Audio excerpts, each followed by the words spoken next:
نيجي بقى ونتكلم على علاقتك بمديرك. مديرك هو أهم شخص في المؤسسة اللي انت شغال فيها أو في الشركة اللي انت شغال فيها. مديرك هو الشخص اللي ممكن يرفعك وممكن يقدمك وممكن يبرزك، وهو كمان اللي ممكن يضيع مجهودك ويضيع شغلك. وطبعا كل واحد فينا اعتقد عنده قصص عن مديرين كويسين جدا اشتغل معاهم في حياته العملية، ومن ناحية تانية مديرين سيئين جدا خلوهم يعيشوا في اوقات صعبة. طيب، امتى بقى انا اعرف انه او امتى ابص وازاي ابص وادير علاقتي بمديري؟ وبالمناسبه، كل الحاجات اللي انا بقولها لك في سلسله خلونا نتكلم في الشغل دي تجربه عمليه. دي مش كتاب انا قريته، ولكن دي تجربه فيها جزء منها شخصي انا مريت بيه، فيها جزء كمان زمايلي واصحابي اللي اشتغلت معاهم على مدار سنين مروا بيه. وانا النهارده بجيب لك كل الخبرات دي وبحطها قدامك في الفيديو ده. وكنت اتمنى من 20 سنه لما بدات حياتي العمليه، كنت اتمنى ان حد يقول لي ويديني الارشادات دي، ولكن في وقتنا ما كانتش السوشيال ميديا متقدمه زي النهارده، فكنا بنتعلم باللي بنسميه التراي اند ايرور، بنجرب وبنقع وبنتكعبل وبنقوم علشان نتعلم. فالكلام اللي انت هتسمعه ده هو تجربه عمليه، مش شرط ان كل اللي يتقال فيها يكون ابلايد عليك، ولكن ممكن حاجات منها كتير تصلح ليك. لازم تبقى على تواصل مستمر مع مديرك، وفي خط لازم تاخد بالك منه، وده خصوصا كمان لو انت بتشتغل في مصر، هو خط العلاقة الشخصية. لانه احنا طبعا اتكلمنا كتير عن قد ايه احنا في مصر بشكل خاص، يعني يمكن في الوطن العربي بشكل عام، عندنا العاطفة وعندنا الصداقة اللي ساعات بتكون موجودة في مجال العمل، واللي ساعات بتخدم العمل، واللي ساعات كمان بتضر العمل. مهم ان انت تحافظ على العلاقة الجيدة مع مديرك دي، ولكن مش بالشكل، خصوصا لو انت واحدة ست، مش بالشكل الشخصي، مش بالشكل اللي يسمح للمدير ان هو يتدخل في تفاصيل حياتك الشخصية. ودي نقطة مهمة جدا، وبتفرق ناس كتيرة من ناس بتدير علاقاتها باحترافية مع المديرين بتوعها، وناس بتدير علاقاتها بشكل غلط، وفي الآخر ده بيؤدي لمشاكل كتيرة جدا. ليه بنقول الكلام ده؟ لأنه لما مديرك هيتدخل بشكل قوي جدا في حياتك الشخصية ويعرف عنك معلومات كتير، تأكد أنه وارد أنه في يوم من الأيام يستخدم هذه المعلومات ضدك، أو يستخدمها بشكل يجيبها لمنطقة العمل. فمهم ان انت دايما تبقى عامل الخط الفاصل ده ما بين ان انت عندك علاقة جيدة جدا مع مديرك، علاقة اللي هو لو حد شافكوا يقول ده انتوا صحاب، ولكن في نفس الوقت تبقى عارف ايه المعلومات الشخصية اللي مديرك يعرفها عنك، والمعلومات الشخصية اللي لازم تحتفظ بيها لنفسك. وبشكل عام في بيئة العمل ينصح ويفضل ان انت تكيب معلوماتك او تحافظ على معلوماتك الشخصية وحياتك الشخصية، ما تجيبهاش لبيئة العمل. زي مثلا بتتجوز، بتطلق، عندك مشاكل مع مراتك، عندك مشاكل مع اهلك او مع عيلتك، كل الكلام ده مش مطلوب ان الناس اللي معاك في الشغل يعرفوه، ومش هتكون حاجة مفيدة ليك لو هم عرفوه. فإدارتك لعلاقتك بمديرك مهمة جدا، هي دي اللي هتحدد انت هتستفيد من علاقتك مع مديرك الى اي مدى. ومن اهمها او من بدايتها زي ما بنقول فكرة ان انت ما تقدمش معلومات شخصية كتير عن نفسك لمديرك. مهم ان انت التواصل بقى اللي انا بكلمك عليه مع مديرك ده يكون متعلق بموضوع الشغل، ما يكونش متعلق زي ما قلنا بالمسائل الشخصيه. مهم ان انت تبقى كلامك واسئلتك مع مديرك بتدور في فلك الشغل، بشكل لطيف، بشكل فريندلي، بشكل يخليه ويشجعه ان هو يتكلم معاك، مش بشكل فضولي اللي هو صباح الفل يا كبير، ولا صباح الفل يا مدير، هي الترقيات امتى بقى، ولا العلاوه نازله امتى، ولا البونص نازل امتى.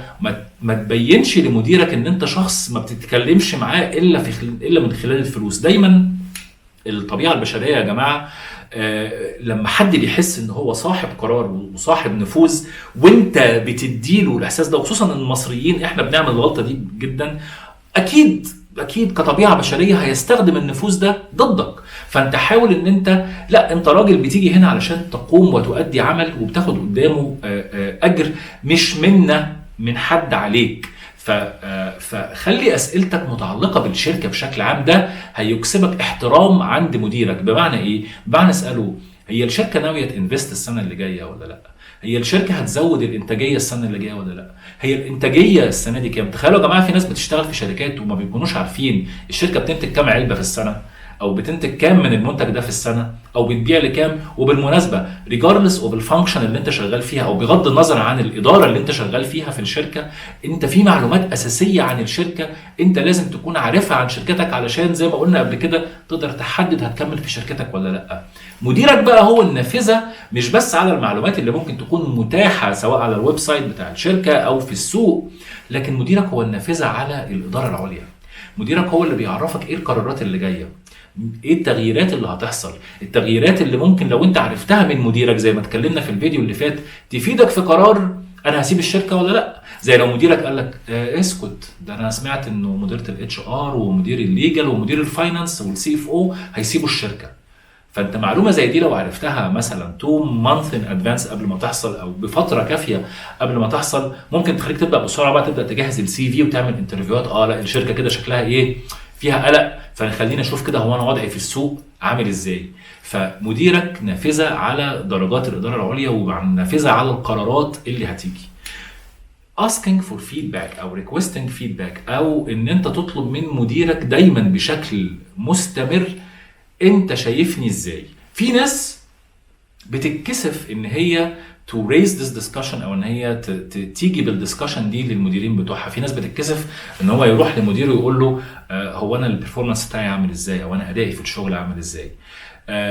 خصوصا لما في الشركات المنظمه اللي بتعمل ميد يير ريفيو ويير اند ريفيو، الموظف بيقول لك انا مش محتاج ان انا يعني خلاص في الميد يير ريفيو هنقعد وهندسكاس الاوبجكتيفز وهنشوف انا وضعي ايه بالنسبه للاوبجكتيفز. انا ما بنصحكش بده.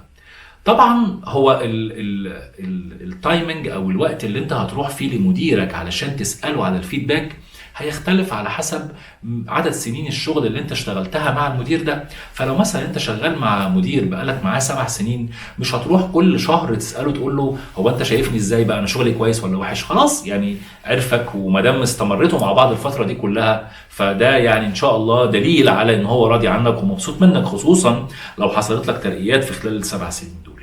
ولكن لو انت لسه بادئ شغل مع مدير جديد بقالك معاه مثلا 2 3 شهور، مهم ان انت من نفسك اللي تبادر وتروح للمدير وتسأله على الفيدباك.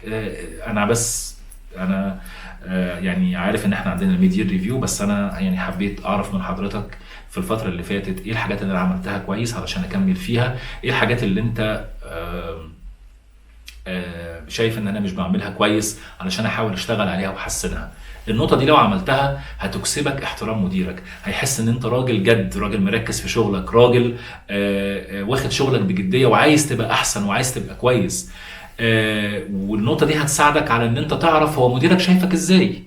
واخطر حاجة الصمت. اخطر حاجة لو مديرك قال لك انا شايف ان كله تمام، لا، خليك انت اعمل بروبنج، خليك انت يعني عندك الشغف واسأله تاني وحاول تعرف اجابات واضحة وتفصيلية على انت شايفني ازاي. ودي هتقول لك زي ما قلنا، هتقول لك مديرك شايفك ازاي، وهتقول لك هل هو فعلا مقدر اللي انت بتعمله ولا مش مقدره. فانا بقول مثلا يعني يفضل ان انت تعمل التشيك ده، يعني لو انت لسه بادئ شغل جديد يبقى كل شهر، لو انت اول مرة تشتغل مع المدير ده. لو بقالك مثلا اكتر من سنة مع المدير ده، يعني ممكن كل 3 شهور كده تساله. وطبعا ده بتختلف على حسب الفانكشن. في فانكشن زي السيلز مثلا، دول بيبقى عندهم سيلز ريفيو كل شهر، وساعات بيبقى كل اسبوع كمان. فكده كده الريفيو ده بيحصل بالنسبه للاوبجكتيفز. ولكن المهم ان انت الفيدباك اللي تاخده من مديرك ده ما يكونش بس متعلق بالنتائج الملموسه، اللي هي انا وفرت للشركه قد ايه الفتره اللي فاتت، او انا عملت بروسيسنج لكام اوردر او كام ريكوست من الريكوست اللي جات لي. لا، مهم كمان ان الفيدباك ده يكون متعلق بشخصك في بيئة العمل.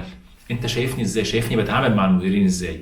انا استفدت كتير جدا من احد المديرين اللي بادئ له بفضل كبير اشتغلت معاه، انه كان بيديني دفعة لان انا اروح اقابل الادارة العليا، وان انا احضر ميتنجز مع الادارة العليا. بس الجميل والاهم من كده ان هو كان بيديني بقى الجايدنس قبل ما اروح، لانه انا رايح مثلا مع اعضاء مجلس الاداره بتاعه الشركه، انا من الناس دي ما قابلتهاش قبل كده وما اعرفهاش. يديك بقى البوليتكس بقى، تتكلم مع ده ازاي، تتكلم مع ده ازاي، تقول لده ايه، ما تقولش لده ايه، مين ممكن تكون لازم تكون حاد او مش حاد، يعني assertive ويعني واضح في كلامك معاه علشان هو ممكن ياخد كلامك ده بكذا محمل، ومين ممكن تتباسط معاه وتسمعه وتديله فرصة. كل ده مهم، وكل ده بيساعدك على ان انت تتقدم في بيئة العمل. كل ده بيساعدك ان انت تعرف انا وضعي فين بقى من الشركة زي ما اتكلمنا قبل كده، وكمان وضعي فين في التيم عند مديري. لازم تبقى انت عارف انا فين من لو انت شغال في تيم مع المدير ده، لازم تعرف انا فين من التيم ده. هل انا نمرة واحد؟ هل انا دراعه اليمين؟ هل انا السكسسور بتاعه؟ في شركات طبعا بتعمل حاجه اسمها سكسيشن بلان، يعني بتكون طالبه من كل مدير ان هو يقول مين اللي هيخلفه في حال لو هو ساب الشغل.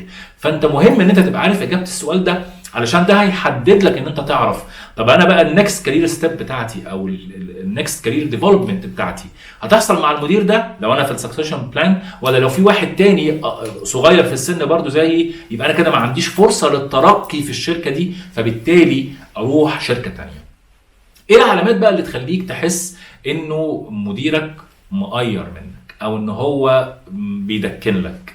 الصمت زي ما قلنا، لو مديرك بطل يتكلم معاك، لو لقيت في قرارات بتتاخد متعلقة بشغلك وانت محدش عرفك، you was not informed، محدش قال لك you were not informed، محدش بلغك بالقرارات دي، والقرارات دي متعلقه بشغلك وهتاثر عليك. زي مثلا لو انت بتدير تيم مثلا وسمعت انه في واحد من التيم بتاعك استقال وانت ما عرفتش ومحدش جالك، والاتش ار سواها مع مديرك من غير ما يرجعوا لك، مع ان انت المدير المباشر للشخص ده.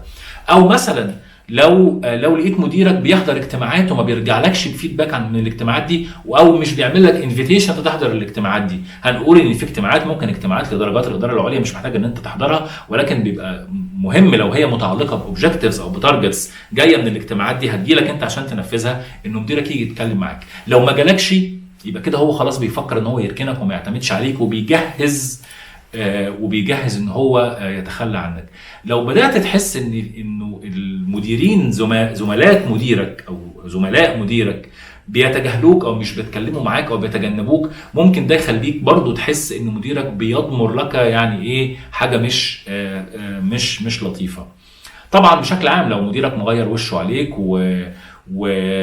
وقالب وشه عليك، ده طبعا انديكيشن كافي ان هو مديرك مش مبسوط منك. الاهم بقى من او المهم برضو ان احنا نشير اليه لو مديرك بيطلب منك طلبات غير منطقيه، فتعرف ان هو كده لا، ده هو كده بقى ايه لابت لك في الذره، بيديك تارجتس او اوبجكتيفز غير قابله للتحقيق علشان انت ما تحققهاش، علشان يجي بعد كده يبقى معاه بيزنس كيس كويسه يروح بيها للاتش ار يقول لهم بيها انه انا ممكن دلوقتي ارفض الراجل ده علشان انا اديته التارجتس دي وما حققهاش. فمهم جدا بقى في الاوبجكتيفز نيجوشيشن مع مديرك ان انت، وده موضوع ممكن نتكلم فيه بعد كده ان شاء الله، ان انت في الاوبجكتيفز نيجوشيشن ان انت لما يجي يديك متطلبات او الطموحات او التارجت اللي المفروض يتحقق تناقشه وتتكلم معاه وتتشالنجه كمان. ده ممكن يحصل، ده ممكن نعمله بناء على نتائج السنه اللي فاتت، لا ده صعب ان احنا نوصل له، لا ده قابل للتحقيق، لا ده غير قابل للتحقيق. كل الدسكشن دي علشان هو ما يحطش عليك اوبجكتيفز غير منطقيه ويجي بعد كده يحاسبك عليها. لو لقيت بقى ان مديرك بيخترع لك اوبجكتيفز وهي حاجه ملهاش علاقه بالاوفرول كومباني بيرفورمانس وحاجه كده جايه من بنات افكاره، لا ده الراجل ده كده بينصب لك فخ. فانت لازم ايه تكون واعي جدا. الاول بتتعامل مع ده بان انت ما بتقولش، ما بتعملش بوش باك على طول، ما بتقولش اول ما يجي لك باوبجكتيفز جديده تقول له لا لا لا لا انا مش هعمل الكلام ده سلام عليكم، لا، خصوصا لو انت ما عندكش الترناتيف او ما عندكش اوفر تاني. لكن دايما خليك مرحب بالشغل، ما تقولش لا للشغل، ولكن طب تعالى بقى ايه الشيطان يكمن في التفاصيل، طب تعالى بقى نتكلم في الاوبجكتيفز اللي انت جاي لي بيها دي. طيب هل دي يعني احنا بنعملها ليه؟ ومفيش اي غضاضه ان انت تسال دايما السؤال بتاع واي، اسك واي، دايما اسال ليه انا بعمل ده. ده سؤال انت من حقك ان انت تحصل على اجابه عليه من مديرك او من الشركه. فاحنا ليه هنعمل الاوبجكتيف ده؟ وتبدا انت بقى تعمل يعني كاونتر اتاك بان انت تديله اوبجكتيفز ثانيه انت تشوف ان هي مهمه للبزنس اكتر. وطبعا ده بيجي من مواقع فهمك وادراكك لمقتضيات وظيفتك وشغلك وكل الكلام ده. فانت لا، هو جاي لك باوبجكتيفز تقول له طب ما ايه رايك نعمل الانيشيتيف دي؟ طب ما ايه رايك نعمل الاوبجكتيف ده؟ فيبقى الموضوع ايه؟ اوبجكتيف قصاد اوبجكتيف. تمام. طبعا لو لقيت الموضوع معاه ان هو مصمم وبيقول لك لا هو ده وانا المدير وبتاع، اعرف ان هو خلاص انت كده في مرحله اخيره. فخد الاوبجكتيف زي ما هي، ما تتخانقش بقى اكتر من كده، خلاص دي حيطه سد مش هتقدر تكمل فيها مع مديرك. خد الاوبجكتيف زي ما هي واعمل اللي ربنا يقدرك عليه، بس بسرعه اجري على الماركت شوف اوفر تاني، لان الراجل ده في خلال شهرين ثلاثه هيستغنى عنك.